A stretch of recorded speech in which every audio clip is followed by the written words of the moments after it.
論係常用地產 Mandy 有冇嗰種咧中意大花園，想要獨棟，而且咧又唔希望咧室內嘅建築面積太過於大嘅呢一種朋友啦？咁今日嘅呢一套單位嘅話咧，細嘅建築面積，大嘅花園，而且咧細嘅價格嚇，400幾萬就可以直接入手到，佔地嘅話咧500幾平方嘅一個別墅單位，而且係純獨棟別墅喎，位於小區嘅最中間位置，門前嘅大路咧亦都係非常之搶靚。咁跟住落嚟同大家分享下今日嘅呢一套別墅單位啦。咁首先我哋先嚟睇下佢花園嘅部分，非常之市正嚇。呢個市正嘅花園嘅話咧，意思就係前後左右居中位，所以咧成套別墅嘅話咧就位於佢花園最中間嘅一個位置嚟到形成嘅。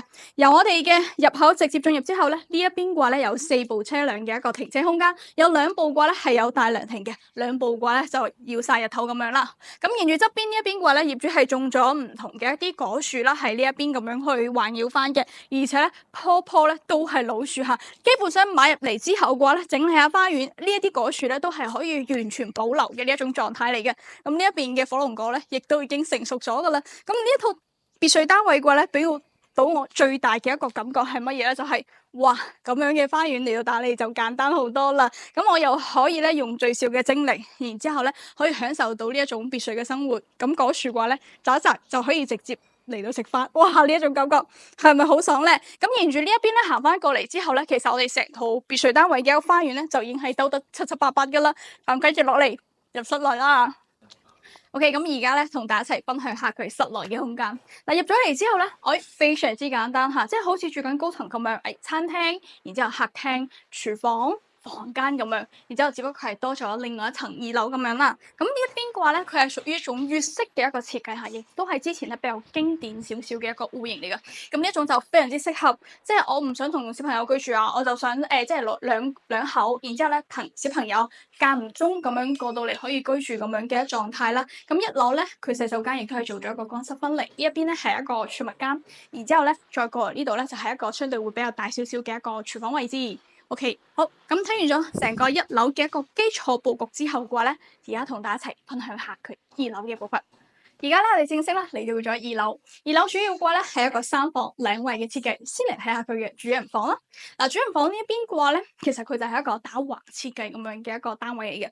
咁入咗嚟之後，首先喺成個大嘅休息區域啦，兩面嘅一個採光窗啦。咁跟住咧喺佢嘅側邊嘅話咧，就屬於佢洗手間位置。洗手間咧做緊乾濕分裂，同埋咧佢係做高嘅一個明窗位置嚟㗎。OK，咁再過到嚟呢邊嘅話咧，就係另外嘅2間房啦，同埋佢嘅公共洗手間位置。